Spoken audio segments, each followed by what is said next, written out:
Hello and welcome to the first podcast in our podcast series. We're going over football topics throughout the week and throughout the month that become popular or just transfer rumours and stuff like that. Basically, big news and other topics. This is the Pitch Invaders podcast, and thank you for coming. Our first topic is our first segment is transfers. And we're going to start off with a couple of Arsenal rumours. The first Arsenal rumour we're talking about is Upamecano and Thomas Partey and possibly Willian to Arsenal. We've been talking about this quite a lot recently. There's a lot of rumours going around right now. We've heard ranging from reliable sources to quite unreliable sources that Upamecano and Thomas Partey have agreed to personal terms with Arsenal and are currently waiting on the start of the transfer window to get them deals over the line. What do you think about this, about these deals happening? Well, thanks for introducing me, Charlie. And I do think that it's very good business for Arsenal if they can get it over the line. I rate Arteta as a coach. I think he's obviously going to rebuild Arsenal to the best they can possibly be to be competing into the top four and most importantly getting some silverware at the Emirates. However, I do think Upamecano is a brilliant centre-half and obviously improved the Arsenal's defence, as obviously David Luiz has shown to be himself a bit of a clown lately, notably against Manchester City. So they definitely need to definitely rebuild in that area and have a couple of top quality centre halves, because they're letting goals in left, right and centre at the moment.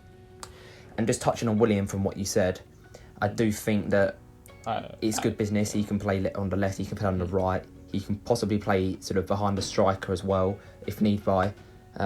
However, I do think that he's starting to come towards his end of his career, so I'm not sure where the thinking is in that sense. That is for the future, that sort of move. But what do you think, Tom? As obviously a Chelsea fan alongside myself. Real quick, as Josh said, I am forgot to introduce. I am joined by Josh Moorfield. You should probably most likely, if you're coming from Twitter, know him as Carefree Josh M, right? Yeah, Carefree Josh M. Yep. And also joined by Tom Williams. He's known on Twitter as Tom WCFC, right? Yeah, that's right. Yeah. Yep. Go on, Tom. Have your point. What do you think? There's a promising back line there if Upamecano signs, in my opinion. You'd have players, so you'd have Saliba coming in obviously from his year loan spell, who looks quite promising, but I haven't seen much of him personally. No. And then you'd have a protector in front of the defence, which Arsenal have been seemingly lacking for a long time, in Thomas Partey, who also has the ability to dribble. He's been playing in a very defensive system, so he's well drilled.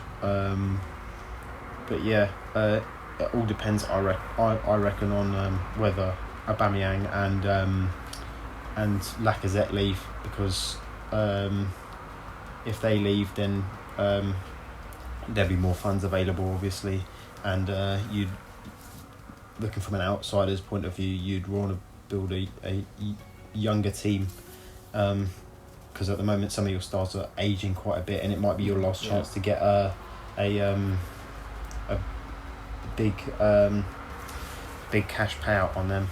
But then going and signing Willian, although he's got experience, he's won trophies, won the Premier League a few times, and I saw a reported figure of the contract worth, it's just too much, of £250,000 a week. That's too much. Although Willian is a good player, it's just too much to be offering a player that's going to be, I think, 32 soon.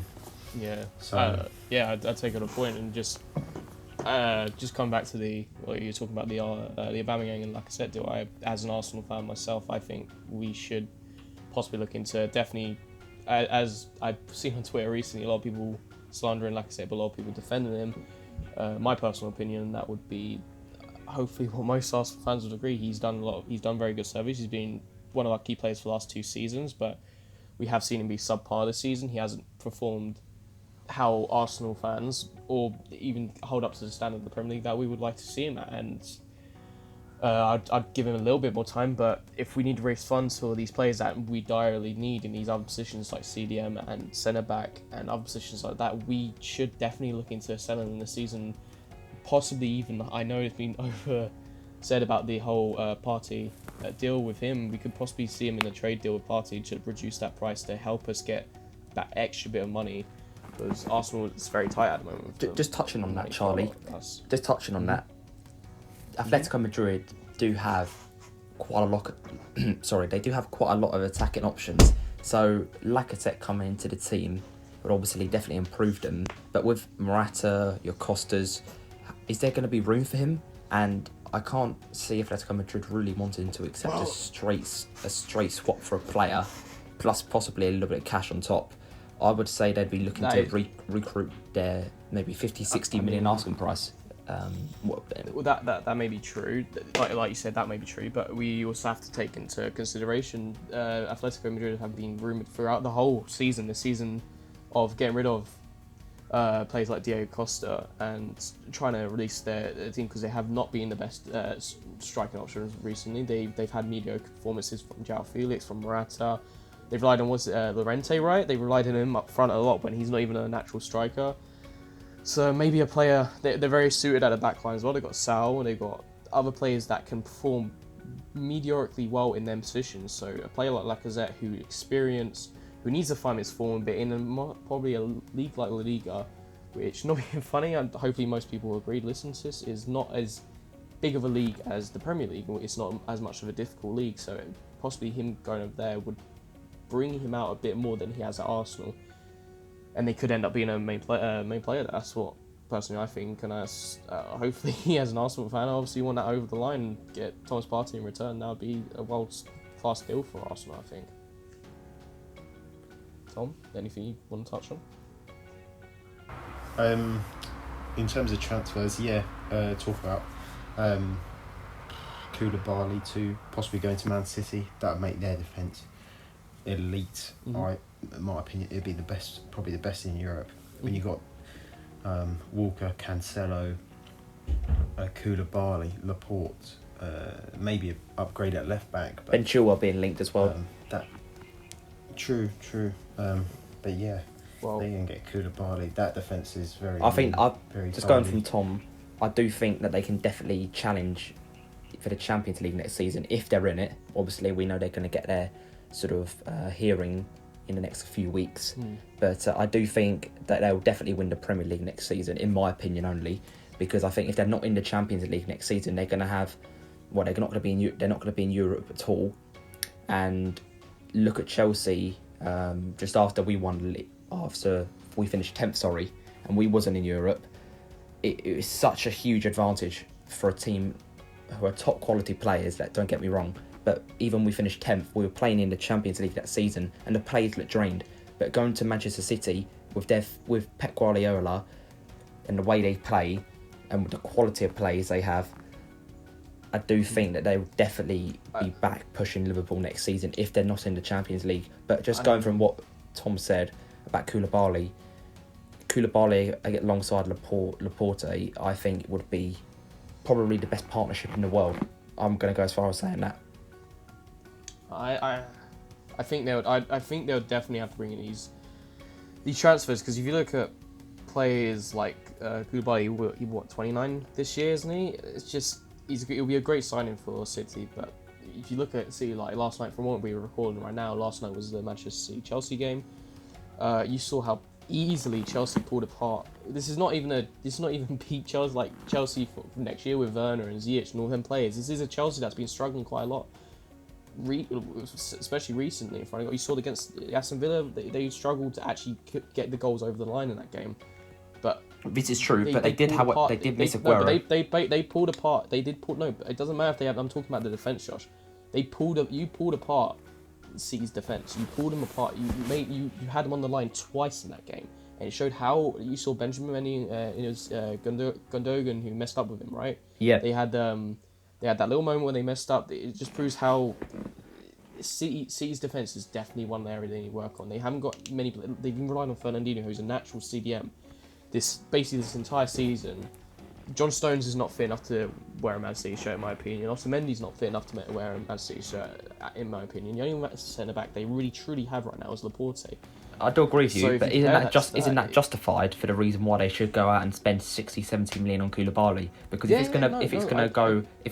he's gonna improve their team instantly, as we all know, Manchester City and Pep Guardiola are after winning the Champions League, so you'd assume that Koulibaly coming in would give them an even better chance. I fully agree with that. But what I'm saying is what you're saying about the whole City possibly winning the Champions League next season, things like this. Not the Champions League, the Premier League. Said I don't think they will, because it's a similar story with City as with Arsenal and with Chelsea. It's not just one area in their back line that needs to be sorted out. Chelsea have multiple errors in the back line, that their centre backs are not the best that should be warranted for the Chelsea side. They've obviously got struggling at left back right now. You got right back, which is just your right back is Reece James, right? He's good, but he's not at that level yet. You're not as level as like Wan-Bissaka, Trent, players like that, Pereira. He's at a sort of level where he needs to. He could be an absolute wonder talent, but he's not there. So you need. It's the same as City. Benjamin Mendy is definitely 100%. I wouldn't say worthy of wearing a City shirt at the moment. Especially after last night's performance and the most performance recently. Zinchenko, he's proven his bits, but he's not warranted to be statured like first team every single week in, week out at the moment. As I said just before, the back line is absolutely messed up right now. They need to bring in major reinforcements in their centre back options. The only place I'd say they're quite solid right now but is Kyle Walker, but he's 30 and he's aging out. You've got to City have they need to balance it right now, because they're on the edge. They're a great team, they're a wonder team that can still challenge for the Premier League and the Champions League. But they're on the rear edge with Pep possibly going back to Barca, no Champions League, and an aging team. Can I just interject here? Mm-hmm. But the thing is, Koulibaly's price tag is obviously very, very high. So could you see Manchester City spending 65, 75 million pounds on a centre back that's 28, 29 years old, or would they go for a younger alternative? I mean, that's what comes back for the other thing we had down is the courtship of, for the last season, I think, of Skriniar. He's 26, right? 25, 26, around that age range. He would definitely be 100%, in my opinion, better than Koulibaly. Koulibaly is an amazing centre back, one of the Europe's best by far. But at the same time, he's not warranted to be a City player, in the sense of they're gonna have him for 2, maybe 3 good seasons, and then he's gonna drop off like Otamendi did, like other players that City have had. He's going to drop off. And however, the argument to that is if he wins 2 or 3 Premier Leagues, like you've just said, if he wins 2 or 3 Premier Leagues and he's 29 years of age, and he really improves them straight away, and they maybe win a Champions League or the Premier League, and he's a key part of that team, that's money well spent. Even if you're speaking £70 million, he's still improving their team and will getting them a trophy. And surely you're buying the player to get you trophies. Obviously, you have to think long term as well, which I do understand that. Exactly, that's what a lot of clubs are. Yeah, I do agree with that. But I think a lot of teams, like you said, Manchester City are in a mess right now. If they bring experience into their team, and we all know Koulibaly is one of the best centre halves in the world. Let's not get it twisted. So he's only going to improve their team. And right now, obviously playing Fernandinho, who's a natural sort of midfielder, if we're going to be honest. I think it's a no-brainer if you ask me. I think there's a reason why I think Pep really wants his transfer, and the reports today in the media are suggesting it's very close to completion. Yeah, I 100% agree with you there. They do want to get someone down that's going to be cementing straight away impact to the team. But you also got to think of, they need to find that perfect balance. Like I was watching videos and reading about research about Van Dijk, the whole Van Dijk and Klopp situation, where he basically was like Van Dijk or nothing.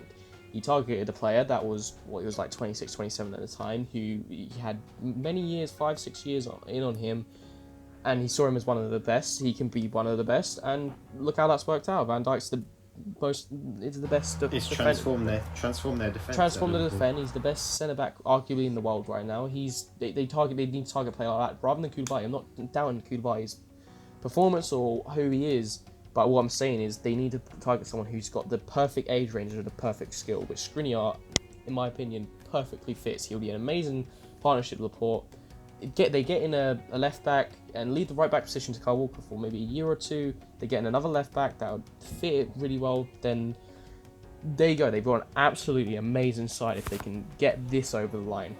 As a perfect transition, we can talk about now. We can say Hakimi, his move, which today, Friday, the 26th, it should be over the line in the next couple of hours to Inter Milan from Real Madrid.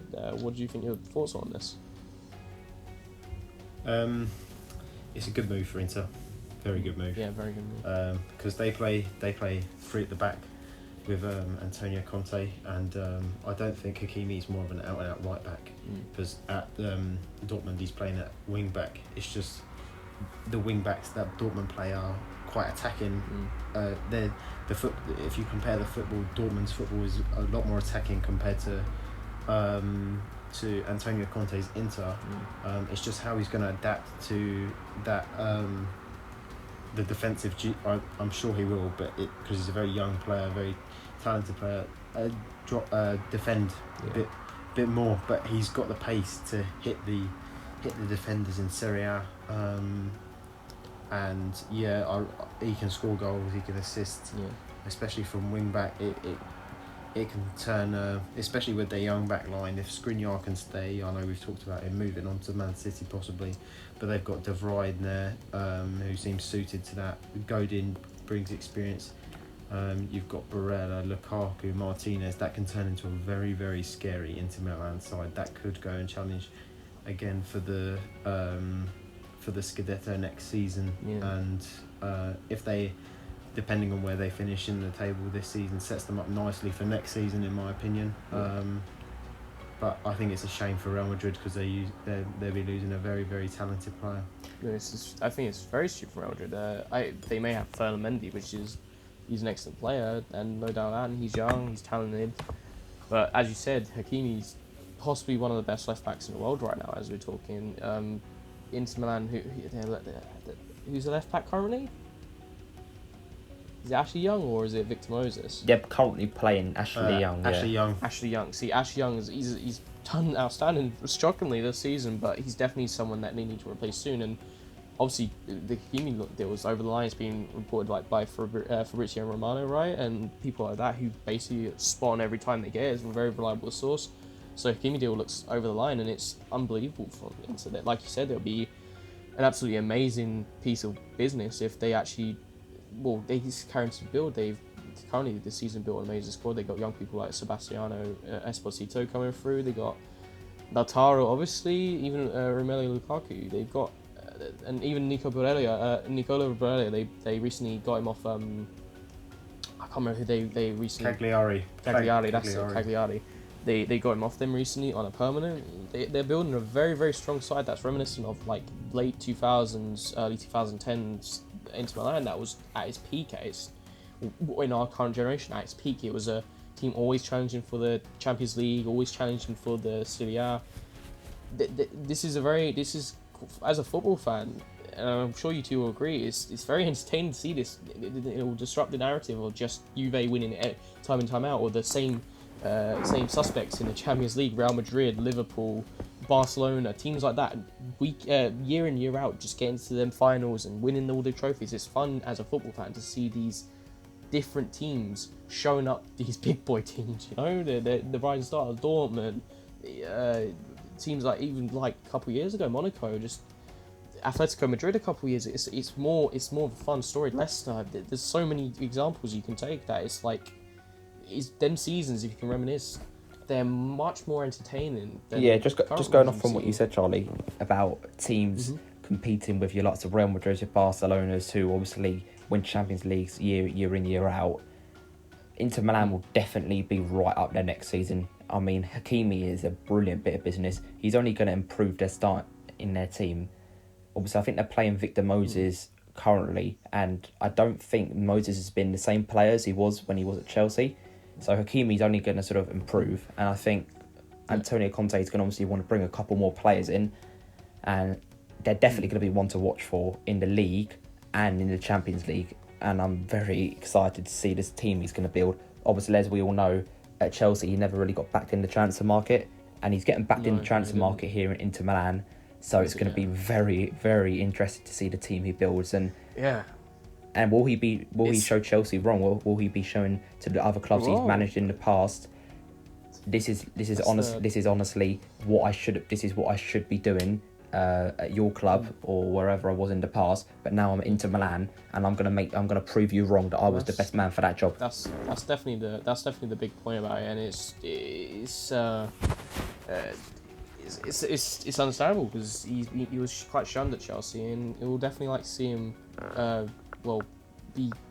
become something else, become actually better and be backed by it. And we're hoping AC Milan are over the other way in Milan, hoping that they they can catch up anytime soon or be signing 38, 39-year-old Zlatans. I mean, he's a brilliant manager. He is. I'll sort of let Tom speak now, but I just think he's a brilliant manager, and I can see him winning a lot into Milan, assuming he gets the full backing, not just part, a full backing, because he is a top manager. I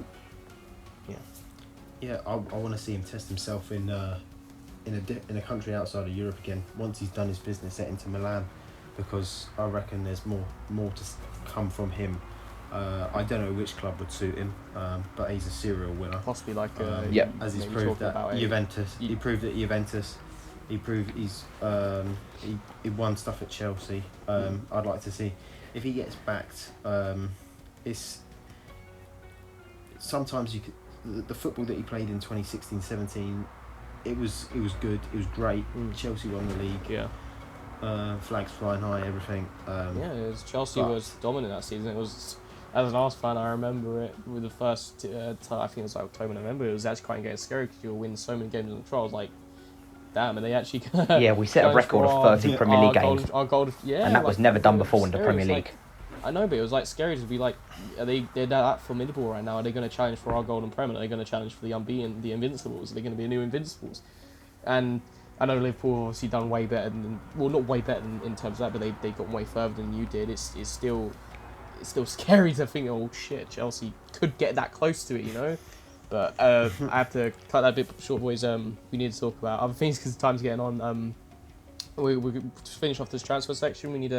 We were going to talk about other possible transfers, the ones we picked out. I think Josh wanted to mention something about the Artur Melo, Pjanic swap deal possibly from Juve and Barca, and just other transfers. There's the Benrahma to Chelsea as well. Just real quick cap over them, Josh. Yeah, definitely. I have a strong opinion on the Pjanic Artur switch, and I'm not sure from Barcelona's point of view where they're coming from. I read in the media that Barcelona would demand up to 70 to 80 million euros, and million, should I say? And I really couldn't understand from Juventus's point of view why they would pay that. And then it comes out a couple of days later that it's 10 million plus Pjanic, and you're looking at near, I think, a 30-year-old midfielder.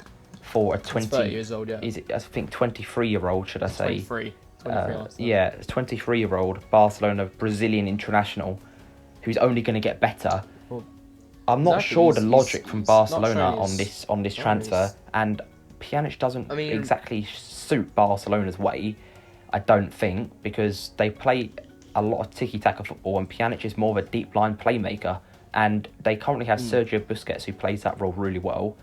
No, and they're not get rid of Busquets exactly either. But not only that, I'd understand if Pjanic had his age on his side. He's not early 20s, he's coming late 20s, early 30s now, 30, should I say? He's yeah 30. No, he's 30. He is 30, I believe, right now. Yeah. So I don't understand from Barcelona's point of view where this comes into any sense, and we could start to see Barcelona. Pjanic just turned 30. He turned 30 in April.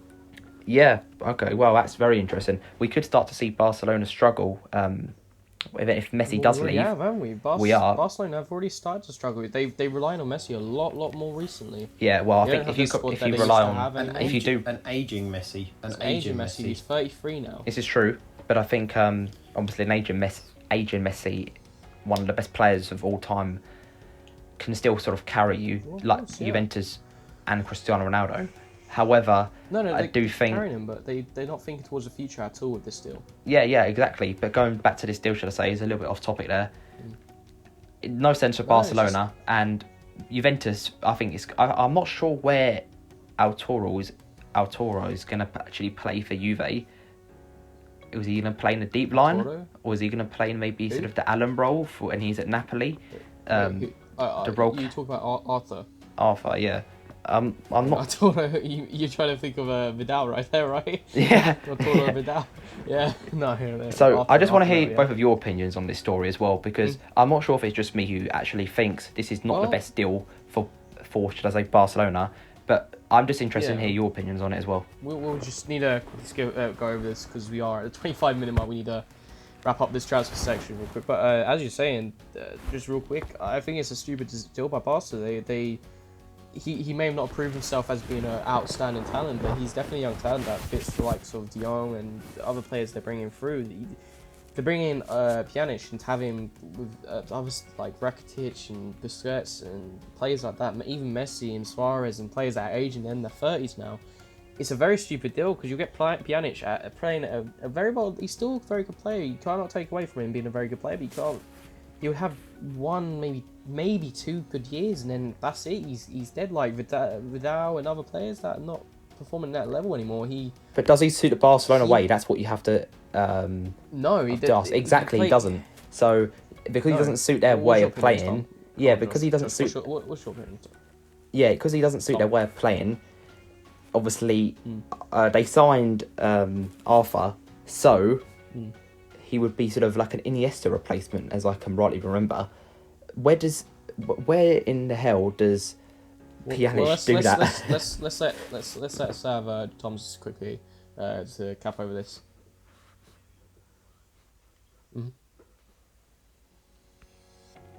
Thank you. In the words of Fabrizio, here we go. All right.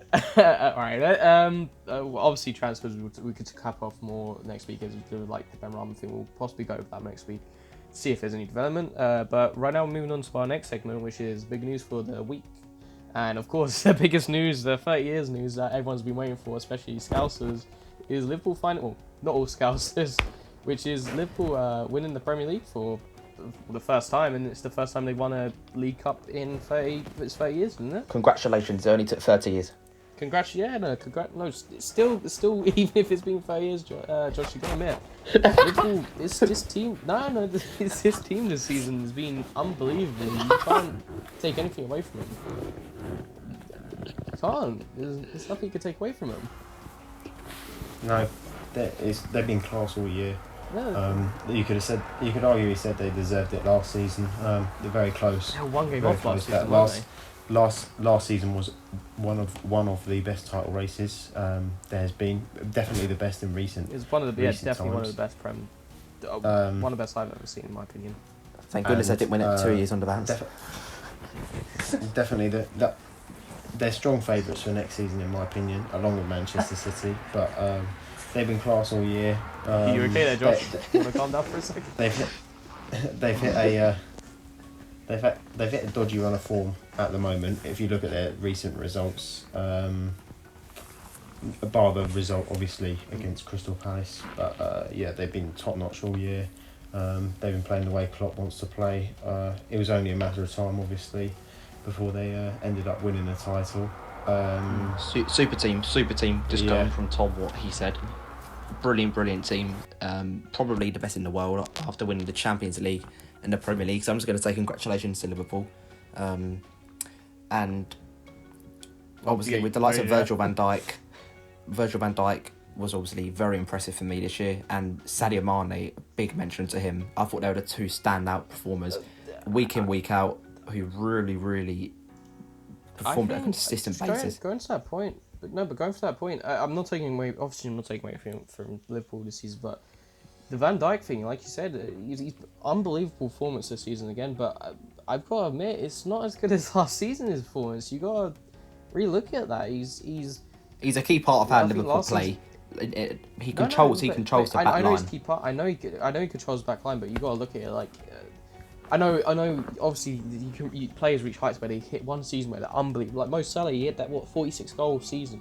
You have that. I do get you do have things like that, but at the same time, he was not off his game, but he's been not at what he was last season, and hopefully this is not a sign of him slowly going down. Hopefully he keeps his, well, not as a fan of Arsenal and Chelsea, and as we are, but as a football fan, you hope he keeps his red 80s, because it's always good to see players like this keep their level. But as we said, Liverpool's team, unbelievable this season, a major impact in their history.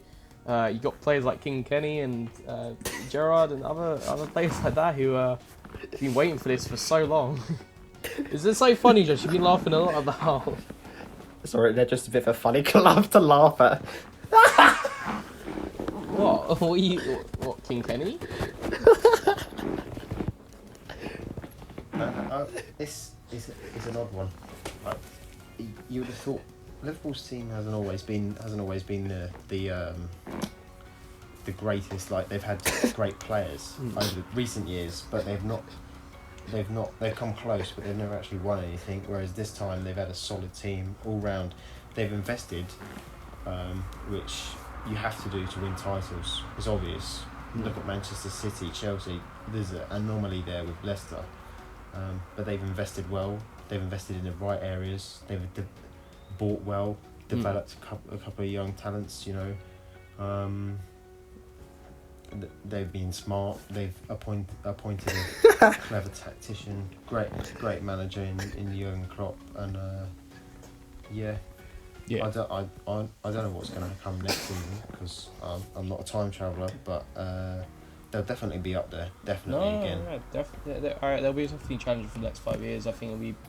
You could end up seeing over the next 5 years, you'll have a battle between City, United, Liverpool, and Chelsea, because they look like all four of them, are on par to definitely challenge each other for the league, and you could see it interchanging every single season between them four at the moment. Yeah. But as something we move on to something that obviously I think Tom wanted to cover was the BT courage of Chelsea, and how he thinks it's unfair what they covered over Chelsea over yesterday's game, the City Chelsea game. Tom, what was your opinion on that? Well, I think BT were well within their rights to cover Liverpool, because it was a key, very key game in terms of the so-called title race, which wasn't really a title race when Liverpool go 20 odd points clear. But I just found it really disappointing, the fact that this was an equally important game for Chelsea in the race for the top four as well. It was massive 3 points, and I don't mind them covering Liverpool on a day like yesterday, as of the 25th of June, because it was super important for them. They've won their first title in 30 years. Obviously it's going to be a big occasion, but I didn't really want to have to, I was watching the coverage, I didn't really want to have to wait an hour just to see a 3-4 minute interview from Frank Lampard to see what he had to say. And then you've got the interviews from Pep Guardiola. Like, they didn't even cover any of the goals, and there was a few snippets here and there, and it was everything about Liverpool. Like, I honestly don't mind that. I don't care if the majority of the coverage was about Liverpool, but it's just really annoying when you sit down and you watch these programs, and you just I've logged in, trying to watch the game, and every other thing is about Liverpool. Of course, YouTube.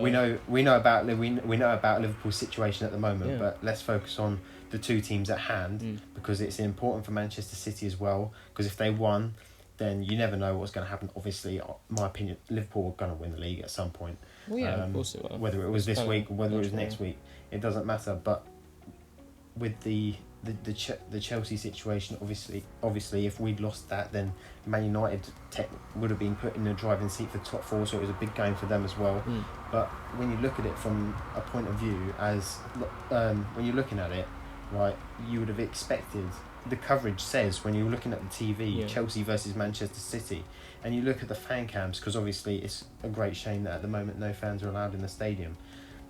The majority of the fan cams were Liverpool. Yeah, I do agree with Tom, and they kept saying on BT Sports as well. Where's the Chelsea fans? Where's the City fans? I do agree with you, Tom. But on BT Sports, they did keep saying, they said it 3 or 4 times, after 20 minutes, Liverpool will be happy at the moment. After 40 minutes, they'll be even happy because Chelsea are winning. And they were kind of putting it into perspective. They didn't put it into perspective where Chelsea were actually playing versus Manchester City. No, and like when the two teams actually finished playing at the end, Chelsea and Manchester City did not get a mention. It was which I fully understand. It's Liverpool's night, but I just don't think they. I don't think they got enough. I don't think the two teams, especially Chelsea's performance. Let's not take anything away from Chelsea. They were magnificent yesterday. Defensively, they were brilliant. But I don't think you can take away Chelsea's performance, and no one's actually mentioned that. And what a No, you got. Well, I mean, you got to think of it like this. Is the same point. Is even though it was obviously you can't, like you're saying, you can't take away from Liverpool. It was an amazing night for them. First title in 30 years. Anyone would celebrate and want to be covered like that. But at the same time, this game was. People take away how important this game was for Chelsea. This is a very pivotal point. It was one of their last. Was it 7-8 games that it was very, very hard. It would have been a very difficult one, which most including me thought they would drop points on. If Chelsea lost this, they would have let Wolves and Man United catch up to them, and they would have thrown the top 5 in the top 6 into contention. So fair plays to Chelsea. They absolutely shone yesterday. They showed me up, especially. I think I put on 3-1 to City yesterday in my prediction, but no, they done amazing. They should have got the praise they did on BT. They should have. Yeah, totally agree there. And cover it. Yep. And it's kind of a bias. You've seen this. You've seen this time and time again on mainstream platforms where they seem to not target certain teams, but they seem to either not give them a voice or favour other teams, especially Liverpool this season. Understandably, they would have been a wonderful team this season, but you've seen like last season and the season before, they didn't give this much cover to Centurion, Manchester City or things like that. They'll balance it out a bit, but I get it because it's massive story. It's gonna earn them so much doing this, but They should have given more courage to Chelsea. It was a very pivotal point in their season. Congratulations to Chelsea for it. Yeah, can I just add that in terms of the coverage I've seen, the media coverage, this is nothing against Liverpool, by the way, but it's like, is this the greatest Premier League team ever? Blah, blah, blah. No. You got to take it into context. People will agree with you. People will disagree with you. You've got to look at the current situation. There's not many teams that. When you look at the previous the 2000s, late 90s, those sorts of seasons, you're going to see a lot more. There's a lot more competition because they were the peaks of the Man Uniteds, the Chelseas, the Arsenals. You got these clubs like City's coming up in 2008, investing heavily in those sorts of things. Chelsea investing heavily in 2004 to get to where they are today. But of course, it's going to be up there in one of the top Premier League sides of all time. Same with the City team last year, obviously, and the Chelsea team. But you've got to put it into context in terms of, like, okay, yes, they recorded the highest points total, but were they the best team? You've got to look at the teams this season. Okay, they picked up points here, but what sort of position are that's like Chelsea. What sort of position were these teams in a similar stage in their development? So you've got to look at it like at the moment Chelsea are in a transition, Arsenal in transition, City have dropped off because they've lost key players. Their team is aging. And that sort of thing. Team's aging, yeah. And you've got this Liverpool team that has been growing for 4 or 5 years, and they've just run away with it, and it looked like they were going to do something. Get a similar points total to what they did last season because of how well they performed. Well, they can outdo City, can't they? They can outdo City this season if they win the rest of their games. Yeah, but you've got to look at it. You've got to look at the wider picture and just say, okay, like I'm never going to say this team was better than this team or that team was better than this team, because you've got to take into context of the season. Like, this was a great team. Let's just admire it for what it is. This was a great team. I do agree with Tom, but I think if they want to be... Sorry, Charlie. I think if they want to be remembered as one of the greats, obviously for the season they had, they will be with the players they had, with the points tally and everything, because they're going to hit 100 points no matter whether you like it or not. They're going to do it. But just thinking about it, I think if they can do it over a consistent basis and keep the squad of players they currently have, and go on and win 3 or 4, maybe even 5 Premier Leagues with that squad, then I think we can start talking. Is this one of the greatest 'cause teams of all time Yeah, for 'cause Liverpool? if you look at the other greater teams of all time, they've always, all the other teams that you can mention that are the best Premier League teams of all time always have something they have to back up why they are. Man City, Centurions, United, they had the treble. Arsenal, the Invincibles. Chelsea, they had an amazing run through the late 2000s with their team. These other big teams have great, and I'm not going to think you could possibly put in contention the whole Liverpool. They won the Champions League and the Premier League on the trot in 2 years. You could definitely add them up there. Of course, I think if you can add a couple more trophies, up there. a couple more Champions Leagues, or another Premier League, then we can talk about it. Champions League, just three. If they can get to two, if they get to 3 Premier Leagues, I reckon you can definitely add them to that list. But right now they're just below it, I reckon. Of course, but yeah. But that obviously brings us into our last point on the big news is the current state of the Premier League. The reason in my opinion, the reason why it is right now is it's not in the best state. Obviously, a lot of that's down to transitioning. You got teams like Arsenal, Chelsea, United. Well, United just coming out. It looks like their transitional period. You got even, you can stretch to the Spurs in my opinion. Not even being a biased Arsenal fan here, but Spurs, I think their time is coming past at the moment. For the time being, not even like in a cycle at the moment. They've lost their manager. Most of their players are aging out or disagreeing with the club. They got players like Ndombele who came out last week saying he never wants to play under Mourinho ever again. Obviously, Mourinho, in my opinion, his time has passed. He's not an amazing manager anymore. He's a decent manager who can hold up a club, but he's definitely not anything that can win trophies at the moment. He's a replacement. He's nowhere near as good as Poch. He got this difficult situation at Spurs, and then you got obviously teams like Leicester, Wolves, who are rising up through the ranks. They're definitely coming in. You got Sheffield. Sheffield's the one we don't know if anything about. And we've seen Wolves and Leicester obviously prove themselves in the past. So Leicester will have to, Sheffield will definitely have to see after another season if they can hold up next season as well. Then. Yeah, of course. But, I think that the teams you've mentioned are all in transition, and I think the way the Premier League has been this season has almost helped Liverpool, not taking anything away from sort of how good they've been, because their performances and their points don't. Let's be honest, the Premier League table does not lie. I'd definitely. So no, I'd definitely say outside of Liverpool, I'd say this is probably one of the worst Premier League seasons we've ever seen. And obviously, as you both mentioned earlier about Manchester City's Guardiola, obviously they've dropped off a bit this season, but they've had some injuries, etc. But they haven't been the same team consistently either. Yeah. Obviously, Frank Lampard's Chelsea, Arteta's Arsenal, Oli, Manchester United, they're all sort of coming into a transition with obviously Nuno you got at some Wolves as coming well. out in and out, so Nuno at Wolves and Chris Wilder at Sheffield United have also sort of been impressive. And obviously, not to mention Brendan Rodgers, Leicester City. So I think the Premier League definitely has a really bright future next season, with other teams also going to be sort of strengthening in the transfer market. So I'm going to be very interested, because there's no point saying these teams are going to be nailed on for top 4 or the league title. We all know Manchester City and Liverpool are the two which are going to be right up there with the players they have. But it's just going to be really interesting what other two or three other teams are going to step up to the mark. Because the two or three other teams Go on. United and Chelsea will definitely be up. United Chelsea will definitely be up there in the next coming years. I don't think Chelsea United are at their level yet. I think they'll still finish 3rd and 4th next season, possibly the season after. But they're definitely rising. They're coming out, both of them, in a transitional period. You got Chelsea, who are rising through their teams. They brought in Werner, Ziyech, and brink possibly bring in people like Havertz, Chilwell, players like that. They got an amazing possibilities. What they're doing. United, I believe, is one of the strongest teams in the league. Bar from people like maybe David De Gea, and they do have Dean Henderson potentially coming in, so that's an improvement. Exactly.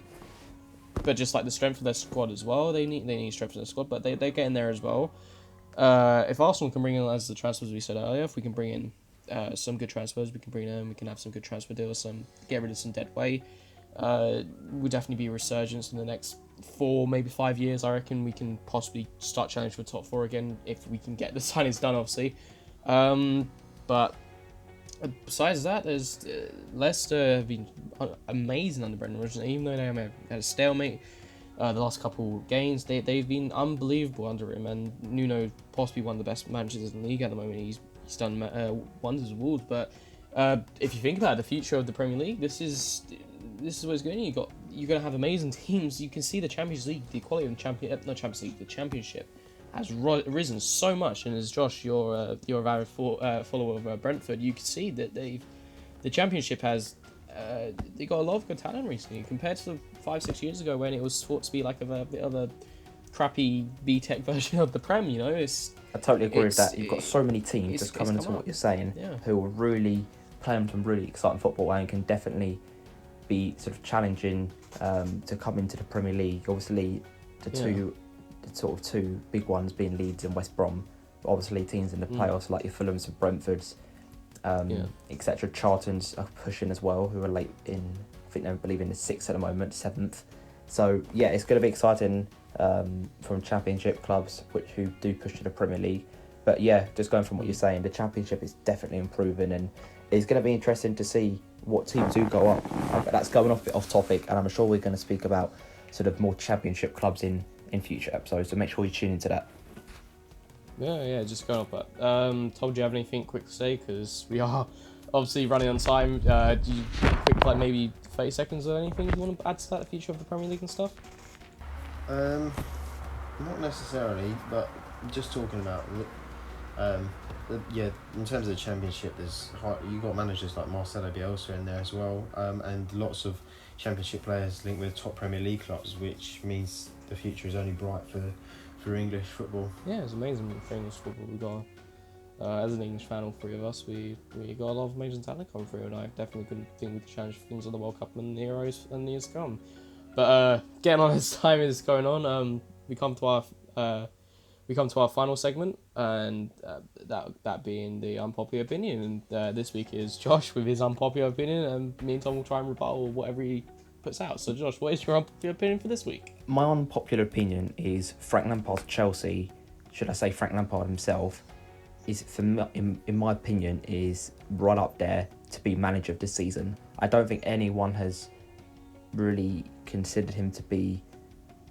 I don't think anyone's really considered how much hard work he's put in and the job he's doing at Chelsea. Obviously, I'll let you have your point in a minute, but I'm just going to quickly sort of just explain to you, I know time is getting on, that he's in 4th place with 1 point below Leicester. We're competing for top 4 with the youth players he's brought in. We don't have to go mentioning the players because we all know all Chelsea's players. The youth players he's brought in, he's given everyone a chance. He's building something exciting at Chelsea. But from this season, I think his work ethic with Jody Morris has been really, really, really impressive in my opinion. Obviously, this isn't taken away from anyone else's job as a manager, because I think there is other managers who have also been sublime this season. But I do think that Frank Lampard, I think his first season in the Premier League as well, the way no one, let's be honest, said at the start of the season that Chelsea would be anywhere near the top 4. People were saying 10th. I saw some people on Twitter saying relegation. I said 7th, I think 6th. I know, Chelsea you did see people saying mid-table. You saw people saying this would be another 10th, especially Plymouth fans. So, yeah. No, he definitely. I would give you that, Josh. He's heavily underrated this season, and he's definitely not. I wouldn't say underrated for most people. A lot of people did put boast on him as well. You forget that a lot of people are saying he's going to be fresh. He's going to bring in fresh talents for him through Chelsea. But I have to also say he's definitely not up there. With no reason why he's not would be 100% not. And I'm pretty sure most people will agree is he's not up there with the managers that are currently up there. Pep, Klopp, even people like Nuno and even Brendan. You got a lot of Chris Wilder. He's very underrated. He's done amazing stuff. That's what we said in Nuno already. He's definitely not up there with them. He's struggled partially through the season. If you look at him through November to, I know his injuries and stuff, November to just before the coronavirus break. He struggled. He has struggled. You can't take away from that. He has struggled. He struggled at Derby last season. I do agree with that, but I do think the way he's really been different with his tactics, the way he's changed games, as I can rightly remember, as I will bring this up, when we played Arsenal at the Emirates, the first 30 minutes of the game, we were so poor, and Frank Lampard made a change after 30 minutes to bring Jorginho on. There's not many managers out there who have the will and are brave enough to make a change of that in such a big game as well. So I think that I don't think Frank Lampard gets enough credit, and I do think, there's just little moments like that in the season where it decides a game, and I can't really see where Frank Lampard's got too many wrong. Of course, there is games where we've dropped points, but a certain amount of it, he can only sort of use the players he has, and I think with the players he has at his disposal currently, I think I can't really see too many other managers who have done a better job than him, because a lot of these players, or some of them were playing in the Championship last season. So obviously Reece James at Wigan, Mason Mount, Tammy Abraham, Tomori, and obviously Pulisic's first season at the club. Had Eden Hazard leaving, it's a very, very big ask. And I think the way Frank Lampard's really conducted himself this season, and there's a reason why Chelsea are going to finish in the top 4 this season, I think. And there's a reason why I think Frank Lampard's Chelsea should get manager this season. Yeah, let's cut short. Let's hear from Tom real quick, just to finish off the segment, Tom.